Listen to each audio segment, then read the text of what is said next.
wanted to explain the carving of a quill today, and I'm going to explain to you. Now we have a feather, a regular feather. You cannot take this feather and just start writing with it. It has to be gone through a process called clarification. Now one of the first things we do is, this is called the barrel, and this is called the barrel butt. So I'm going to cut off a little bit more here. All right? Now, what we're going to do is, we are going to take this here, and we go inside. You won't see it happen. But we go inside with this, and my wife gave this knitting needle to me. It's a very fine one I put a hook on it, and you go up and you get the crap that comes out of it. This crap up inside here, right? And then you get all of that out. Now, what we have to do is, we have to turn this soft point into a hard point, which is called clarification. Now, how we do that is, we have a jar of hot sand. Put it in the oven for a little while, hot sand. And what we do is, when that sand is hot, we take, first of all, we soak it in, I meant to tell you, we soak this in water first, okay? Then we heat up the sand, and we go like this. With each one that we're going to do, we have it to this area where it's all clear in here. We take it and we go right into the sand, and we leave it there for quite a few minutes until it cools off. We take it out. This end has turned color, okay? So the very first thing we're going to do is, I have here a quill knife, a real one from the 1800s, which I bought. It only cuts on one side, okay? Now the top here, and pardon my inky fingers, the top here is what makes the channel. We call it the channel. So now this is the top, this is the back. So what I'm going to do now is, about an inch or so up, if I get the right one, I'm trying about an inch or an inch and a quarter up. I'm going to take and I'm going to cut into this. Now see how that's cutting, and watch what happens. See how it going up, up, up, up. Now I got the channel, okay? So then with a regular penknife, I will cut and take it and cut another one right there, okay? So see, it's starting to look like something like that. Just a moment. Yeah? We don't have it. Oh, good. Good. Okay? Yeah.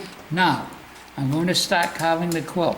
Now, what I'm going to do is, I'm going to take, now, I got to put a channel up there. So, basically, with a very fine thing, almost like a razor blade or something, we start. And see how I'm controlling this with my thumbs and fingers? So we find the middle here, and we make a little indentation, all right? And this isn't quite where I want it, but like that. Hear that little click? All right, there. Now there's a channel for the ink, right there, okay? Sometimes when you heat up the quills, you can actually take it, squeeze it, and it will crack. You put your thumb there or something, and it'll crack on you. But people do it with knives, and they do it that way too. So there's two ways to do it. Now, what I do is, I start carving each side as I go along. Now see how my fingers are and thumb? I'm controlling this.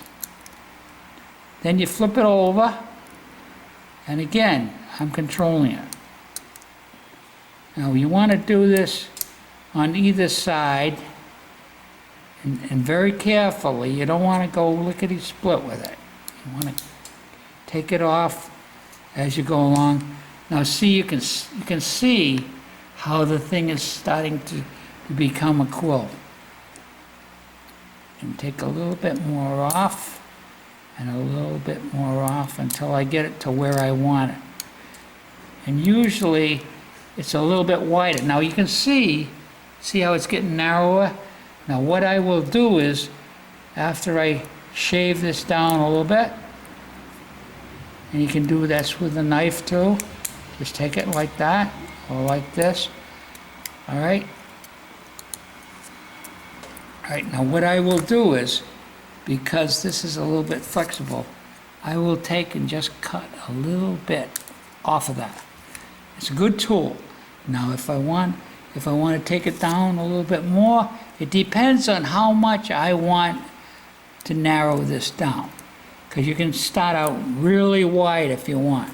So see how this has actually come down a lot. And I'm just taking this off a little here. It's very hard, so sometimes you can take and just scrape it like this. But see my thumb? How it is? I'm controlling this whole thing so I don't get cut.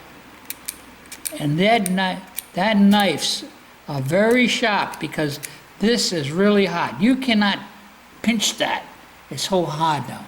So this is going to make the point of the quill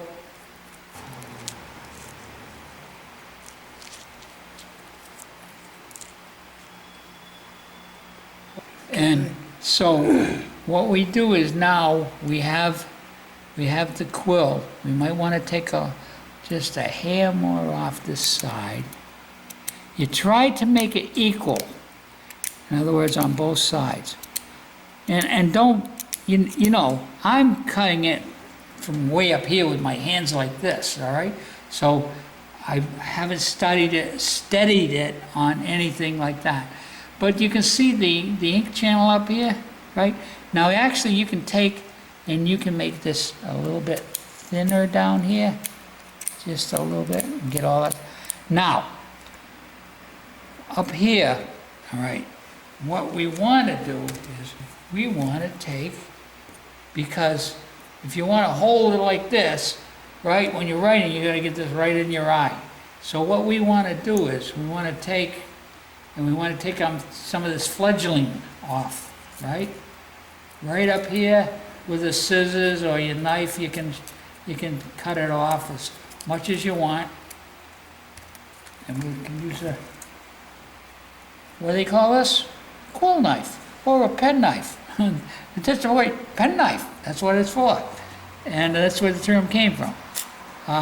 So they were using quills right up until, now that quill knife is 1820 something, 21 I think. And they were using quills right up until the 1840s, like, and actually they came out with the first pens probably about the late 1830s around there. That's what I have known about. Now, what I'm doing is like I'm scraping the rest of this stuff off because you don't want this stuff falling in the ink when you're trying to write with it. So I'll clean this just as much as I can. For demonstration purposes, we'll do it the best we can.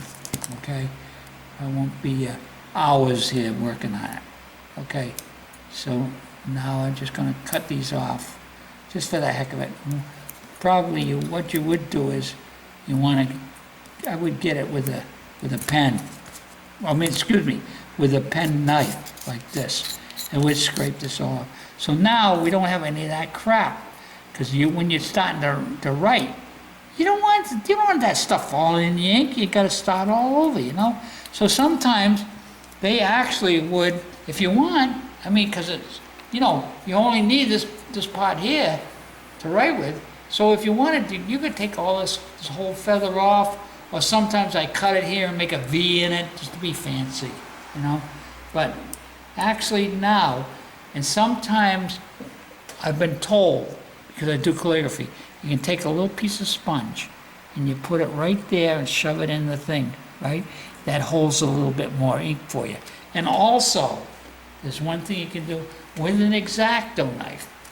You can take where the slit ends, right there, you can make a little, drill it like in the hole. That will hold the ink, which will flow down here.